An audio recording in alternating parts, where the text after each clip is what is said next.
Lesson number 10 ધોરણ 12 Gujarati જરનગરી vanish, જેના લેખકનું નામ છે મૃદુલાબેન મહેતા.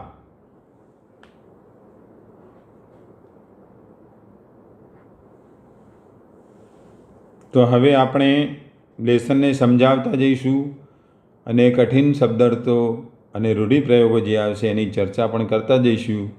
તો સાથે સાથે તમારે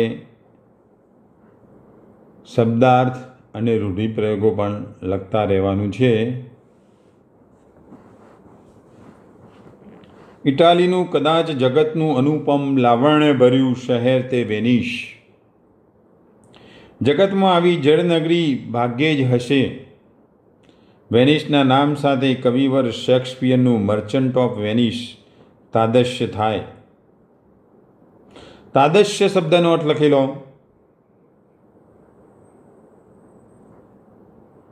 ઓખ આગળ ખડું થાય એવું, જેને આપણે તાદશ્ય કહીશું. સાયલોક એન્ટોનિયો બસાનિયોની રંગભૂમિના દર્શનની આતુરતા મનમાં જાગે. પાદુઆ પણ રસ્તામાં આવે અને પોર્શિયાના નમણા તેજસ્વી ચહેરાની યાદ આપતું જાય. મહાકવિ શેક્સપિયરની પોર્શિયાને મુખે બોલાયેલી આ અમર પંક્તિના પડઘા જાણે આપણા કાનને ભરી દેશે. ટ્રેન આપણને સામે કાંઠે ઉતારે. ગ્રાન્ડ કેનાલમાં બીટ દ્વારા જ વેનિસ પર પગ મૂકી શકાય. મળભૂમિથી દૂર એડ્રિયાટિક સમુદ્રના 114 ટાપુઓ પર વસેલી આ નગરી અત્યંત મોહક છે. નાના નાના ટાપુઓ છે, તેથી એક સ્થળેથી બીજે સ્થળે જવા જળમાર્ગો જ છે. સાયકલ, સ્કૂટર, મોટર કશું જ વેનિસની ભૂમિને સ્પર્શે નહીં તેવો આશીર્વાદ છે. આશીર્વાદ મીન્સ શુભાશીષ. વાહનમાં ગંડોલા એકમાત્ર. ગંડોલા એટલે સાંકડી પણ સુંદર ઘાટની કલામય હોડીઓ. જો કે શ્રીનગરમાં દાલ સરોવરમાં ફરતી હોડીઓ વધારે સગવડવાળી અને કલામય હોય છે.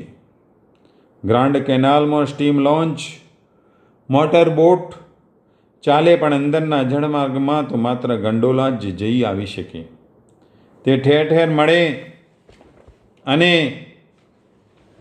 મોજીલા નાવિકો ગાતા હસાવતા મુસાફરી કરાવે. ઇટાલિયન મુસાફરો પણ સંગીતના શોખીન. ગાનાના નીકળે તેમ સરસ વાદો વગાડનારા પણ નીકળે. નૈનીતાલમાં અમે સરોવરની સફરમાં એક બંગાળી કુટુંબને આ રીતે ગાતું બજાવતું સાંભળ્યું હતું. અહીં અનેક ગંડોલામાં તે સંભળાય. ગંડોલા એને કે એક પ્રકારની નાની હોડી. ગંડોલાની મુસાફરી માટે સહેલાણીઓ પુષ્કળ દામ ખર્ચે. દામ યાને કે પૈસા. રાત્રે આ ગંડોલાના નાવિકો અંતરને વગાડી દેતું મધુર સંગીત રેલાવે. જાણે વૃંદાવનમાં વાગતી વેણુનો નાદ. નાદ યાને કે અવાજ. આજે ચાંદની રાતે ટેકરી પર કે કોઈ વૃક્ષની ગટામાંથી આવતા વાંસળીના સૂરો આપણા હૈયાને થનગનાવે છે. તેમાં ગંડોલામાંથી આવતા સંગીતના સૂરો મદમસ્ત વેનિસ નગરીને ઘેડી વળે. રાત્રે વિવિધ રંગોની લાઇટોના પ્રકાશનું પ્રતિબિંબ ગ્રાન્ડ કેનાલને મુગ્ધ શીતળ શોભાથી ભરી દે છે.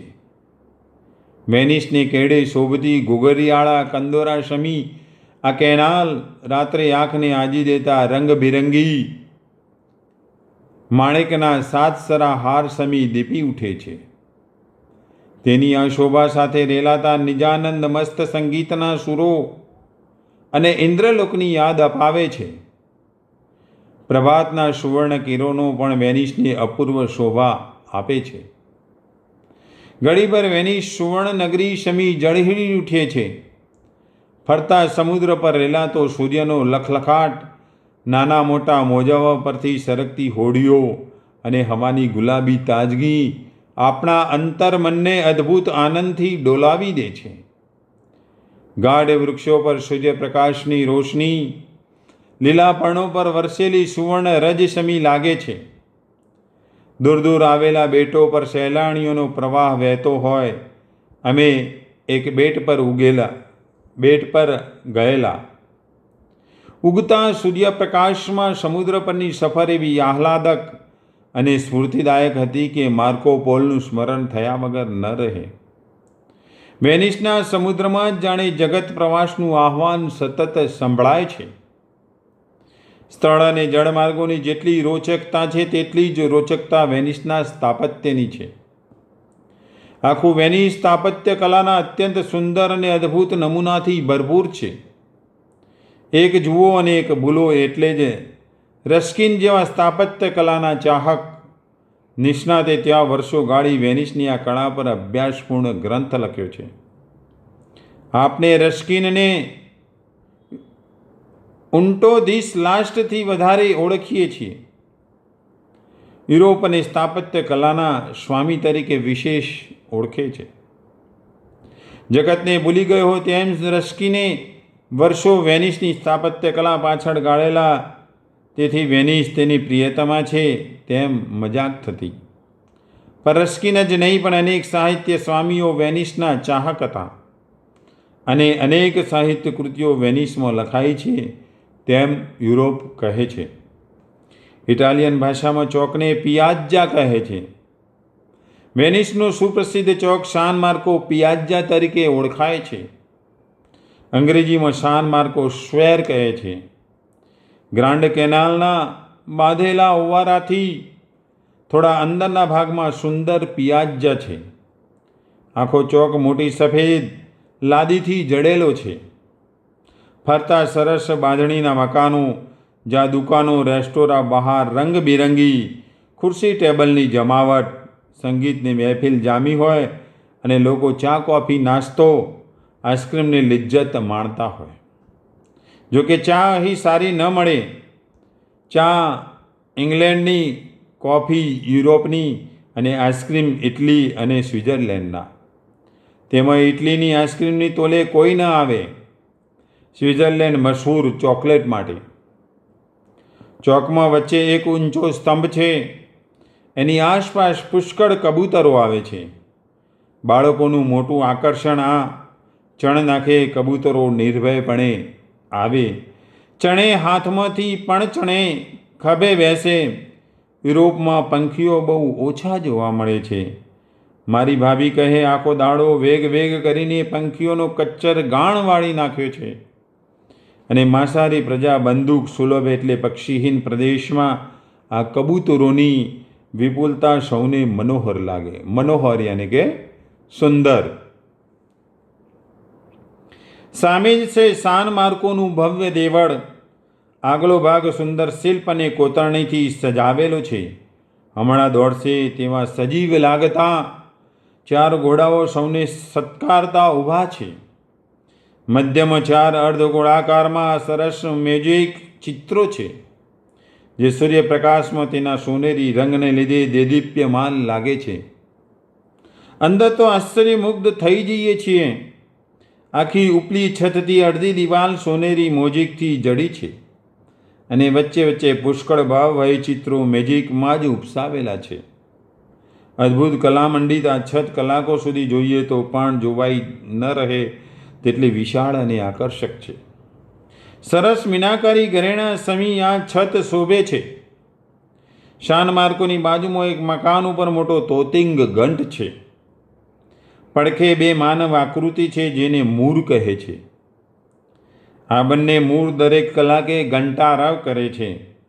બરાબર 7ને ટકોરે અમે તેમને 7 ટકોરા હથોડા વડે પાડતા જોયા છે.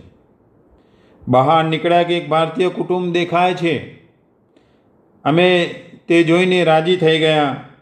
તેમણે પણ રાજી થઈને હાથ મિલાવ્યા. કેરળના હતા. ગંડોલામાં દૂરથી એક ગુજરાતી કુટુંબે હાથ હલાવ્યા. કેમ છો? ફરવા આવ્યા ભારતથી તમે? ઘણી વખતે માતૃભાષાના આ શબ્દોની આપલે સાંભળવી કેવો હર્ષ થયો તે શું કહેવું.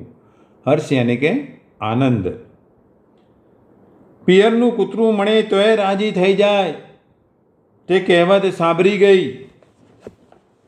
સાન માર્કો નજીક જ છે ડોજીસ પેલેસ. સ્થાપત્ય કલાનો અત્યંત કમનીય મોહક નમૂનો. ઉપરની કાંગરી, બે માળ વચ્ચેની કમાનો અને આખી દિવાલ પરની કોતરણી એટલી બધી નાજુક અને કલામય છે તો બારીક કારીગરીની લેશ સાથે તેને સરખાવાય છે. આ મહેલમાં મધ્યયુગના પુષ્કળ સરસ ચિત્રો છે. 40x25 કે 28ની સોનેરી કલાત્મક ફ્રેમમાં મળેલા ચિત્રો છતમાં હોવા તે નવી વાત લાગે છે. પણ યુરોપમાં બધા જ સંગ્રહાલયોમાં આ જોવા મળે છે. ચિત્રોના રંગો જાણે હમણાં જ રંગાયા હોય તેવા સરસ ચમકતા દેખાય છે. ટિન્ટોરેન્ટો અને વેરોનીજી પ્રખ્યાત ચિત્રકારો ગણાય છે. મધ્યયુગીન ચિત્રોમાં 40% ઈસુ અને બાઇબલની સુવાર્તાના પણ સાથે જ બીજા 40% યુદ્ધના. અહો જનોની ચીર યુદ્ધ શ્રદ્ધાની પંક્તિ યાદ આવ્યા વગર ન રહે. ડોડીસ પેલેસમાં એટલા ચિત્રો છે, એવા સુંદર છે કે તે નિરાતે માણવા અઠવાડિયું જોઈએ. આપણે તો 2 કલાકમાં નીકળી જવું પડે. ચિત્રોને અને ચિત્રકારોને અન્યાય કરીએ છીએ. તેમ થાય પણ એક રાત રહેવાના, માત્ર સૂવાના 300 રૂપિયા ખર્ચવા પડે ત્યાં વધારે રહેવું કેમ? ઇટાલી કલાભૂમિ છે. શિલ્પ, સ્થાપત્ય, સંગીત અને ચિત્રકામમાં તેની પાસે વિપુલ સંપત્તિ છે. વેનિસમાં ઠેક ઠેકાણે અમે ચિત્રકારો જોયા. પોર્ટ્રેટ પેઇન્ટિંગના ભરપૂર શોખ.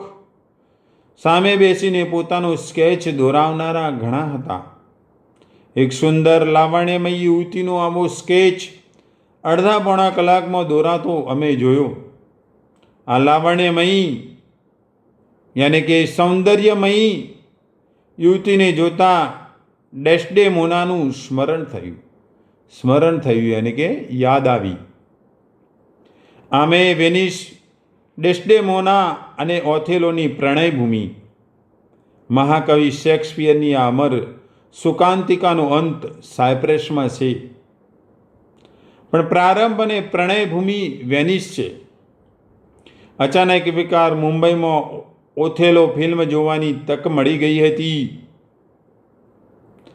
તેના ભાવાઈ દ્રશ્યો એક પછી એક મનઃચક્ષુ યાને કે મનરૂપી ચક્ષુ સમક્ષ ઉભરાવા લાગ્યા. શંકાનું વાદળ ઊભું કરતો યાગો તેના જેવું ક્રૂડ ખલપાત્ર જગત સાહિત્યમાં કદાચ બીજું નહીં હોય. છેલ્લે રૂમાલની સાબિતી પર શંકા દઢ થતાં ઓથેલોના પ્રણયભીના અંતરમાં તુમુલ ઘમસાણ મચે છે ત્યારે પ્રતીક રૂપે પ્રચંડ સમુદ્ર તાંડવ મૂકી ફિલ્મી કલાકારોએ અદ્ભુત સૂઝ દાખવી છે. તો તુમુલ યાને કે ભયાનક, પ્રચંડ યાને કે ભયંકર. તે દ્રશ્ય ભૂલ્યું ભૂલાય નહીં તેવું છે. ઓથેલો જેવો વીર થોડીક ગફલત યાને કે બેદરકારી અને થોડીક ઉતાવળમાં હરણી જેવી નિર્દોષ, પવિત્ર અને રૂપરૂપના અંબાર સમી ડેસ્ડેમોનાની ક્રૂર હત્યા કરી બેસે છે. પણ છેવટે તેને આપણું અંતર માફ કરે છે. અંતર યાને કે હૃદય. કારણ તેને સત્ય સમજાય છે ત્યારે તે ત્વરિત પોતાનું પણ બલિદાન આપે છે. ખંજર હુલાવી તે ડેસ્ડેમોના શબ પર જ ઢળી પડે છે. ત્યારે ઓથેલો ક્રૂર હત્યારો મટી અમર પ્રેમી બની જાય છે. તે કરુણાંત કથાનું પરમ સાફલ્ય આપણા અંતરને હલાવી જાય છે. અંતર યાને કે હૃદયને. વેનિસની શેરીઓમાં શોક અને પશ્ચાતાપ ઘેરા ઓથેલોના અંતિમ શબ્દો જાણે પડઘાય છે. Off on that love, not wisely but to will, of one not actually jealous but being wrong. perplexed text in the extents of one whose hand, like the base Jordan, થ્રેલ પ્રેલ અવે એ શબ્દો વાગોળતા અને ઓથેલોના નિશ્વાસ સાથે અમારો નિશ્વાસ ભેળવતા અમે રિયાલ્ટો બ્રિજ પહોંચ્યા. શેક્સપિયરે આનું વર્ણન કર્યું છે. આ પુલ પરથી ગ્રાન્ડ કેનાલ પરના બંને તરફના મકાનો સુંદર રીતે દેખાય છે. જુદી જુદી બાંધણીના રૂપાળા મકાનો છટાથી પાણીમાં ઊભા છે. એમની છટા બાંધણી એવી મોહક, યાની કે મનને ગમી જાય એવી મોહક. એક જુઓ ને એક ભૂલો એકબીજાથી ચડિયાતા જ લાગે. જાણે મય દાનવ જેવા અનેક સ્થપતિઓ અહીં સ્પર્ધા મળી બેઠા હશે. ગ્રાન્ડ કેનાલ પરના બધા જ મકાનો ભવ્ય છે યાની કે વિશાળ છે. પણ વેનિસના બધા જળમાર્ગો પર સુંદર બાંધણીના મકાનો છટાથી પાણીમાં જ ખડા હોય તેમ દેખાય. પ્રકાશમાં તેના પ્રતિબિંબ એક અનોખી શોભા રચે. તેનું સ્થાપત્ય તેની જાહો જલાલી અને સુરુચિની શાહદી છે. શાહદી યાની કે સાક્ષી. ભારે શ્રીમંત નગરી હશે તે સહેજે સમજાય.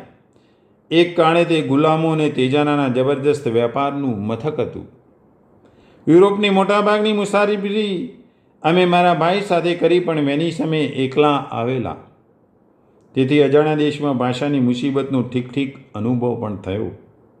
જે હોટલમાં રાત રહેવાની મારા ભાઈએ ગોઠવણ કરી હતી, ગોઠવણ યાની કે વ્યવસ્થા, તેનો માલિક અંગ્રેજીનો ઓકળો ન સમજે, અમે ઇટાલિયન ન સમજીએ. યુરોપભરમાં અંગ્રેજી ભાષા સામે નફરત, ફ્રાન્સમાં તો ખાસ, અને ઇંગ્લેન્ડના વિરોધમાં જ આખા યુરોપમાં જમણા હાથે વાહનો ચાલે. દરેક દેશ પોતાની ભાષાનો જ આગ્રહી, છતાં બીજી ભાષા જાણે તો ફ્રેન્ચ જાણે, અંગ્રેજી નહીં. માત્ર અમેરિકા, ઓસ્ટ્રેલિયા અને દક્ષિણ આફ્રિકાના શ્રીમંત સહેલાણીઓની બોલબાલા. પૈસા કમાવાનું તે મોટું સાધન જેની ટુરિસ્ટ મથકો પર ભાગ્યું તૂટું અંગ્રેજી બોલનારા મળી રહે. ગાઈડ તો 4-5 ભાષા બોલી શકે. હોટલમાં હંમેશા પાસપોર્ટ માગે.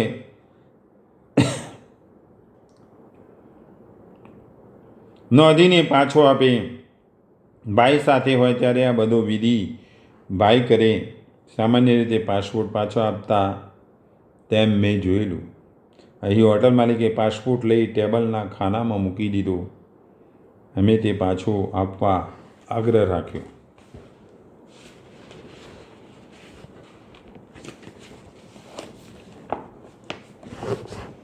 તેણે ના પાડી. કંઈ કહ્યું પણ ભાષા તો અમે એકબીજાની સમજીએ નહીં. ઘડીક મૂંઝાણા. હોટલની રકમ ભરી હતી તે રસીદ તેણે લઈ લીધી અને પાસપોર્ટ લઈ લીધા. અજાણ્યા મુલકમાં એને કે પ્રદેશમાં બંને આધાર ગયા. પાછા ફરીએ અને તે કહે, કોણ તમે? અહીં રહેવા અંગે શું આધાર છે તમારી પાસે? તો અમે શું કહી શકીએ તેવો વિચાર આવતા ગભરાયા. પણ તેને તો કશું સમજાવાય તેમ હતું નહીં. મૂંઝવણ સાથે ઓરડામાં જઈ તૈયાર થઈ જમવા ગયા. એટલું સારું હતું કે આ હોટલ અમેરિકન એક્સપ્રેસ દ્વારા બુક કરી હતી તે વિગત મારા ભાઈએ મને કહેલી. જમીને તેની ઓફિસ શોધી કાઢી અને કાઉન્ટર પરની બહેનને અમે વાત કરી. તેણે કહ્યું, હરકત નહીં યાની કે વાંધો નહીં, કશી મુસીબત નહીં થાય. મુસીબત યાની કે મુશ્કેલી થાય તો અહીં આવજો.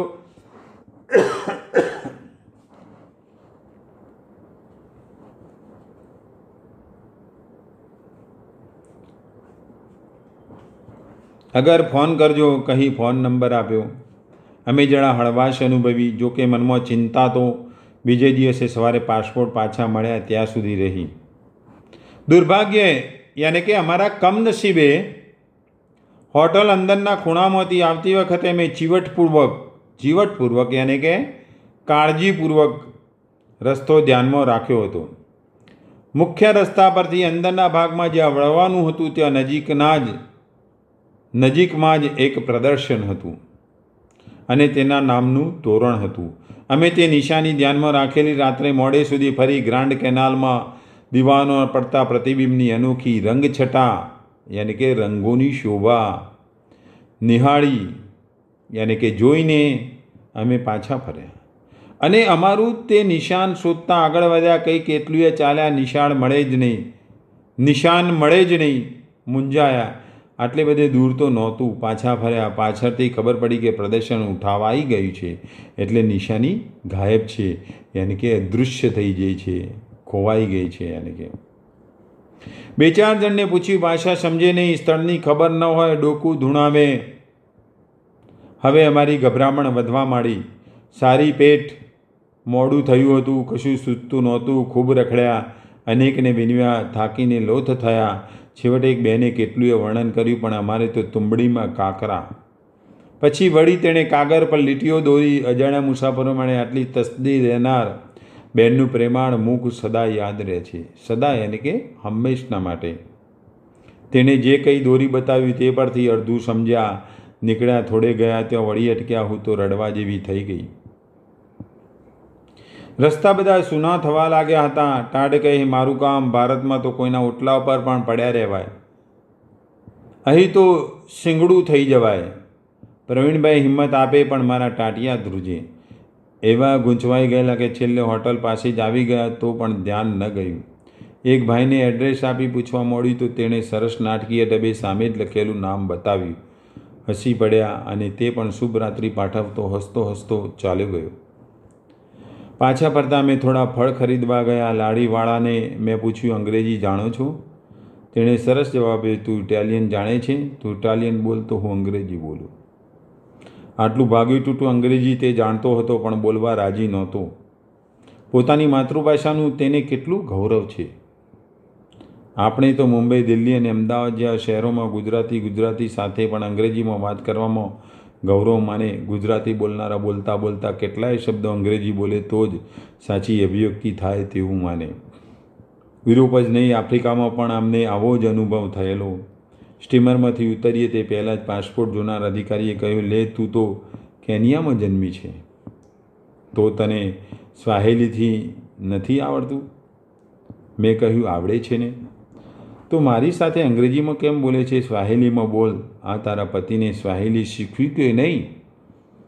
હું હસી. તેણે તરત જ પ્રવીણભાઈને કહ્યું, 2 શબ્દ અહીં જ શીખતા જાઓ. જામ્બો યાની કે નમસ્તે, અન્સાડી સાના યાની કે ઘણો આભાર.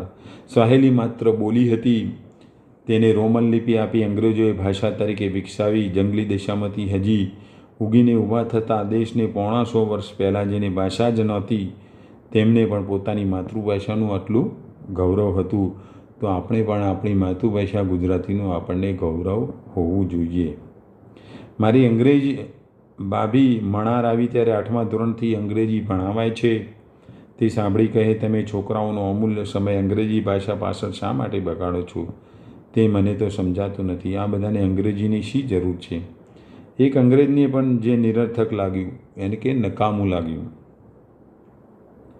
હવે 5મા ધોરણથી શરૂ કરવાનું છે.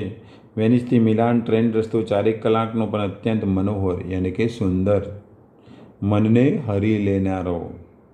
ઇટાલી પહાડી પ્રદેશ છે. દૂર દૂર વનાંચલથી વિભૂષિત નાના મોટા ટીકરીઓના ડાયરા, વચમાં રત્નજડિત કંગન સમા સુશોભિત ગામડાની ઝલક, સડસડાટ દોડતી ટ્રેનની બંને પડખે ઝૂમતી હળિયાળી વાડીઓ, મદમસ્ત મયુરની લચીલી કળાસમૂહ પ્રકૃતિનું આ પ્રણય કાવ્ય આપણી આંખોનું અંજન બની બેસે. 16 શણગાર સજી કોડેલી કન્યાઓ પૂજાનું થાળ લઈ નીકળી પડી હોય તેમ માઇલોના વિસ્તારમાં પથરાયેલા સફરજન, પીચ, નેક્ટ્રીન અને પેરના ઝુંડે ઝુંડ આવ્યા કરે. લાલ પીળા ફળ પરની રતુંબડી જાય. આથમતા સૂર્યના સોનેરી સંટકાવથી એવી દીપી ઉઠે છે યાની કે શોભી ઉઠે છે. દ્રાક્ષની લીલી કુંજારવાડીઓમાં લાલ લીલી જાંબલી અંગૂરના ઝુમખા જાણે માણેક નીલમનો નવલખો હાર. રાજનંદિનીના શણગારને સરવાવે તેવો પ્રકૃતિનો શણગાર. સચરાચર સૃષ્ટિ જાણે ભાવવિભોર થઈ નાચી ઉઠી હોય તેવું લાગે છે. વેનિસનું સૌંદર્ય ચડે કે આ સૃષ્ટિ સૌંદર્ય? પ્રશ્નનો કોઈ ઉકેલ મળે તે પહેલાં મિલાનના સ્ટેશન પર ગાડી આવી ઊભી.